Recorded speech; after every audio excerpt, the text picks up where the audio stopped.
Yeah.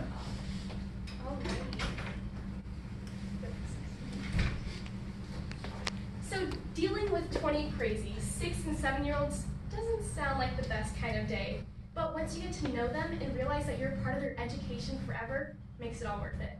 Hi, my name is Morgan Healy, and I did my internship with a first grade teacher. So this is my mentor, who also happens to be here today. Her name is Miss Amy Arsenal, and she was me and my brother's first grade teacher, so she is super special to me and my family. And she's been working at Haas Elementary School for many years now, so I think I got the best of the best from the information.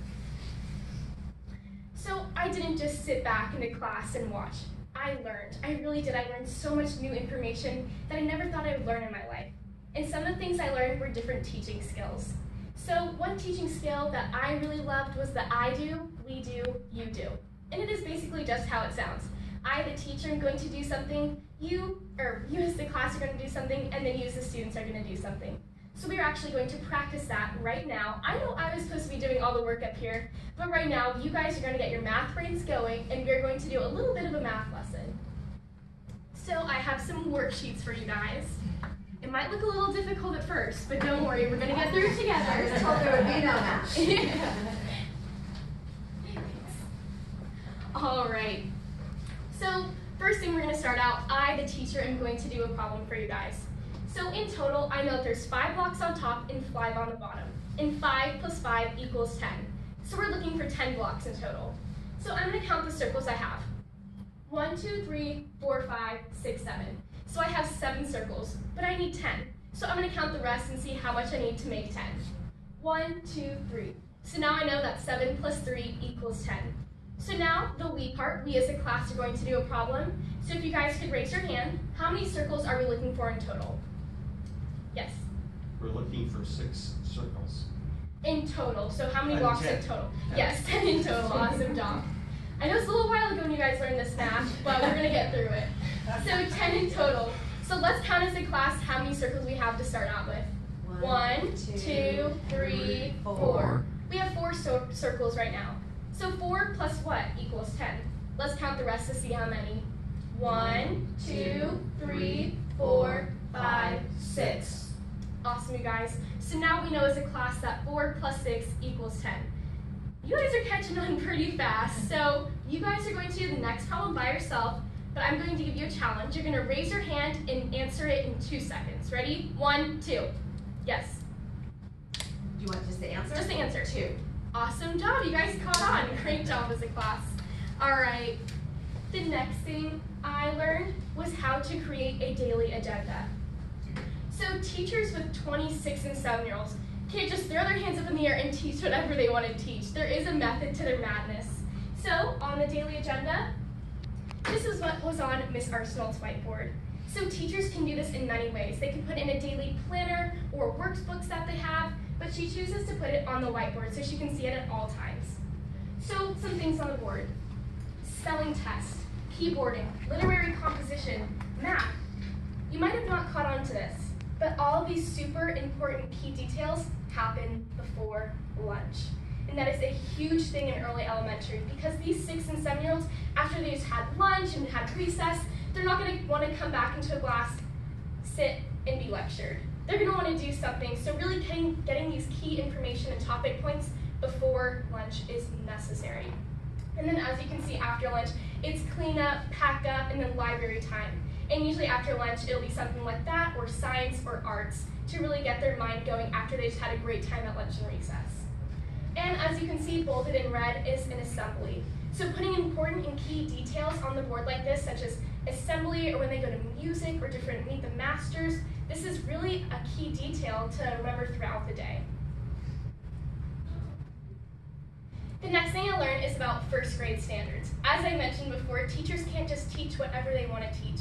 There is a method to their madness, and you also want to prepare the students because this is first grade, and they learn all the building blocks of education in early elementary. So you really want to get these things right, and this is provided by the California State Standards for Education. So, for reading comprehension, this is a really key detail in first grade, because when students are reading stories, they aren't just looking at the pictures and words. They're actually comprehending and digesting what they just learned and read. So for first grade, students identify the main topic and retell key details of a text. And we as a class are actually going to practice this later on. So for developing language skills, this is a very big thing in early elementary. Kids have a detail of just blurting out whatever they want to say. But this is where we learn where we have to have so much self-control and raise our hands. So for the state standards, students follow upon agreed upon rules, build on others' talk and conversations by responding to their comments, and ask questions to clear up any confusion. So not feeling pressure to just sit there and not know the answer, they can raise their hand and express and share their feelings. So some ways we practice this for reading comprehension in first grade is through some of these charts I found in Miss Arsenal's room. One of them is cause and effect. That is a huge thing, learning cause and effect in a problem and solution. And next is subject-verb agreement. Throughout early education, such as kindergarten and first grade, students learn so many different words. And in first grade, that's where they really put their words and start using it in sentences. And with subject-verb agreement, their sentences and words that they've learned actually make sense in what you're reading. So the next thing, which you guys are actually fluent in now, is adding and subtracting with intent for first grade. And next, thinking like a mathematician. Students may use math drawings to support conceptual understanding as they solve addition and subtraction problems. So there are two different ways of learning here. There are some people who are so blessed, and I am so jealous of, who just naturally have numbers in their head, and they can look at a problem and know the answer like that. Unfortunately, that is not the case for me, so I am a very visual and physical learner. So on your worksheets that you have, that is a way. There are numbers on the right-hand column for people who are naturally gifted and blessed with numbers in their head. And there's also the second column on the left with all the dots so they can really pinpoint what they're actually learning and what they're digesting to an actual problem. And another way we did that was with a game that we played in class. It was called Go to the Dump. It is similar to Go Fish. So what the students had, they had a handful of cards and they were playing against each other. And what they had to do is have 2 cards that added up to 10 and then they could put it in the pile. And those are for people who are really blessed with numbers in their head. And on the top you can see there are blocks and dice so they can really visualize and comprehend what they just learned. And last but not least, for early elementary, a huge thing for history is historical figures. So when I was in her classroom, it happened to be Martin Luther King Jr. weekend, and they learned all about MLK and what he did with this amazing, incredible life. So he talked about what they was and what they had. Again, this is only history. It's also English tied in with it, of different verb tenses, like what he was and what we had, working on past tense. The next thing is controlling the room. So this is a huge thing in first grade because these 6- and 7-year-olds sometimes, I will admit, they're hard to contain. So having great stage presence to really control the room and to really develop their language and comprehension skills through yourself as well is really necessary. And I got to practice this in the classroom by reading his stories. This was really one of my favorite parts of my whole internship, and it was super nostalgic for me because my dad actually came into my classroom in first grade, and he does voiceovers for commercials and ads, so he'd always throw really funny accents that always kept us pulled in and really comprehended what we were reading. So I actually get to do this with you guys right now. But first, I need you guys to close your eyes for 5 seconds. I want you to imagine when you were 6 years old playing on the playground. Now open your eyes. This is what you are right now. I'm going to be your teacher and you guys are my students. And to really show what I learned, you can see my students are sitting on the carpet. So what I'm going to have you do is if you could please get out of your seats and sit on the carpets, I'm going to read a story for you guys.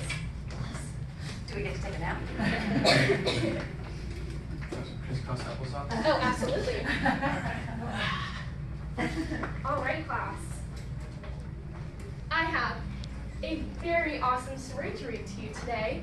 It is definitely special for the boys. It will really appeal to them. It is called Good Night, Princess Pruny Toes. So, as I am reading the story, you guys have to pay really close attention because at the end, I'm going to ask you some comprehension questions. I stuck my big toe up out of the water to show Daddy how shrivelly and wrinkled it had gotten. Daddy said, "Time to dry off then, Princess Pruny Toes." I liked the sound of that, so I ran up to my room to find my princess crown. and the brave and lovely Princess Pruny Toes. And you are my loyal subject, Sir Daddy. Sir Daddy requests permission to towel off the dripping Princess Pruny Toes and help her into her crocodile jammies. Princesses don't wear jammies, they wear gowns. My mistake, Your Highness. Here's an exquisite gown of pure spun gold. May I help you into it? You may, kind sir. Princess Pruny Toes rules the castle. Long live the